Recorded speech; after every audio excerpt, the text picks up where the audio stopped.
मैं आदिवासी समाज से जुड़ा हुआ हूँ और जब मैं जीत के आऊँगा तो सबसे पहले मैं आदिवासियों को सामाजिक, राजनीतिक, आर्थिक रूप से आगे बढ़ाने की कोशिश करूँगा।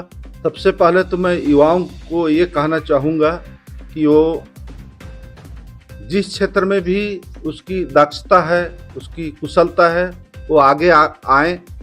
नमस्कार सरगुजा, आप सभी का स्वागत है हमारे पेज अपना सीतापुर में। अभी मैं आ चुका हूँ क्षेत्र क्रमांक 12 डीडीसी प्रत्याशी बिगन तिग्गा जी के पास। सर नमस्ते। नमस्ते। सर पहले अपना परिचय बता दीजिएगा। मैं बिगर राम तिग्गा हम्म, ग्राम पंचायत आरा का निवासी हूँ। हम्म, वर्तमान में आदिवासी कांग्रेस का ब्लॉक अध्यक्ष हूँ।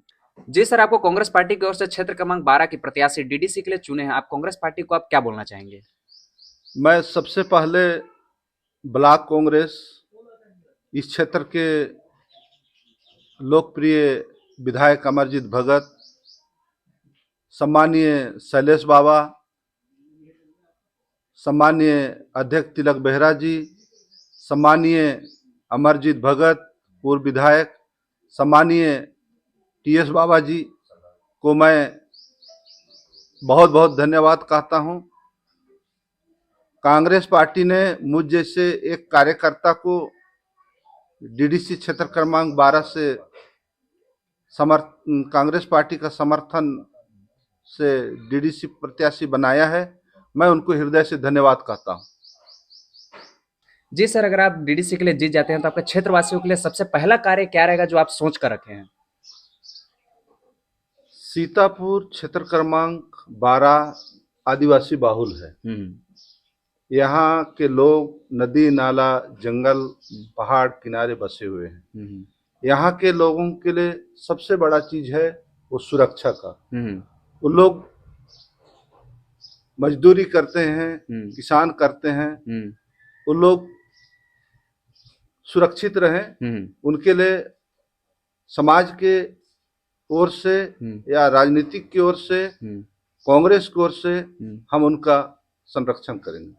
किसानों के बारे में जैसे बात कर रहे हैं सर कि हमारे क्षेत्रवासी में ज्यादातर किसान ही रहते हैं, तो किसानों के लिए ऐसा कुछ सोच कर रखे हैं क्या विशेष कि उनके लिए आप कुछ कर सकें अगर आप जीतते हैं तो? किसान लोगों के लिए मेरा सोच ये है कि उनको समय पे खाद बीज मिल जाए, हम्म, किसान लोगों के जो उपज है हम्म, उसका उचित मूल्य मिल जाए। जो धान बेचते हैं, जब धान बेचने के बाद में बैंकों में जाते हैं हम्म, तो उनको बेचने में जितना दिक्कत है उससे पैसा लेने में कई गुना उनको दिक्कत होता है। हम्म। इन सब बातों को लेकर के हम उनका समस्या का हल करेंगे। सर जैसे कुछ योजनाओं की इसमें आप बात किए, तो सर जब आप जीतते हैं तो कुछ योजनाओं का जैसे सर जो एक किसानी की हम बात करें तो जो बुजुर्ग रहते हैं, जो औरत हैं, जिस चीजों से वो वंचित रहते हैं कुछ कुछ चीजों से, तो उनको अब किस प्रकार योजनाओं का लाभ पहुंचाने का कार्य करेंगे?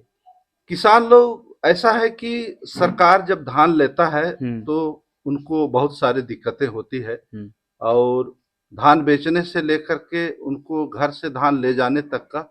और जो महिलाएं हैं, जो किसान के परिवार से जुड़े हुए लोग हैं, हम्म, जिनको उनको सरलता से उनका जो आमदनी का मूल्य मिल पाए, हम्म, उसको बिचौलों से बचाया जाए, हम्म। ये सब कार्य किया जाएगा। विद्यार्थियों और विद्यालयों के लिए कुछ सोच रखते हैं कि आपके क्षेत्रवासी के जो युवा हैं, जो बच्चे हैं, उनके लिए कुछ ऐसा सोच रखें कि पढ़ाइयों से रिलेटेड, चाहे हम विद्यार्थी और विद्यालयों से रिलेटेड हम बात करें, तो उससे आप क्या सोच रखते हैं? विद्यार्थियों के लिए भी मैं सोच के रखा हूँ, हम्म, क्योंकि किसान का जो बच्चा है हम्म, या उसका बेटा है, हम्म, जो पढ़ता जरूर है हम्म, लेकिन एक निश्चित समय से के बाद में, जैसे हम्म, वो 12वीं पढ़ता है, हम्म, फिर उसको रास्ता ये दिखाई नहीं देता है कि मैं आगे क्या करूँगा। और उनके लिए स्कूलों में जब वो 12वीं से निकलता है या 10वीं से जब पढ़ के जब निकलता है हम्म, तो उसको विषय चुनने में दिक्कतें होती है। मैं स्कूल के और कुछ शिक्षकों के जो बुद्धिजीवी लोग हैं उनसे बात करके हम्म। उनका मार्गदर्शन के लिए उनसे बात करूंगा। वोट के प्रति आपके नगरवासियों को कुछ बोलना चाहेंगे?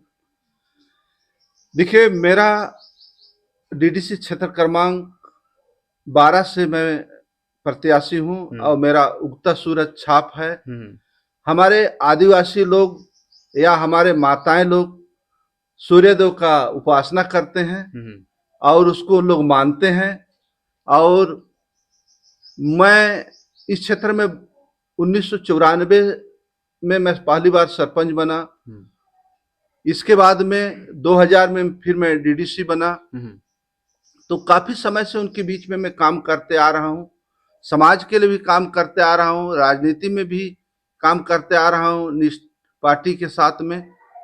और मुझे नहीं लगता है कि मतदाता मुझे जानने और पहचानने में मुझे उनसे परिचय कराना पड़ेगा। मैं काफी समय से काम किया हूँ और मुझे पूरा भरोसा है कि वो लोग मुझे साथ देंगे और भारी मतों से विजय बनाएंगे।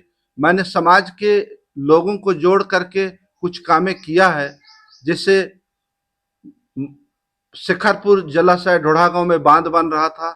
यहाँ के समाज के लोगों को मैं और हमारे क्षेत्र के पूर्व विधायक अमरजीत भगत मंत्री थे, उनके पास इन लोगों को लेके गया। उन्होंने हमारे समाज के लोगों का जो चिंता था, 12 गांव डूब रहा था उस बांध बनने से, तो उनको चिंता थी, उसको माननीय मंत्री जी अमरजीत भगत ने सहयोग किया और हल किया, जिसके कारण आज उन लोग बांध बनना जो बंद हुआ है और वो लोग सुख और शांति से रह रहे हैं। चलिए सर, बहुत बहुत धन्यवाद सर टाइम देने के लिए।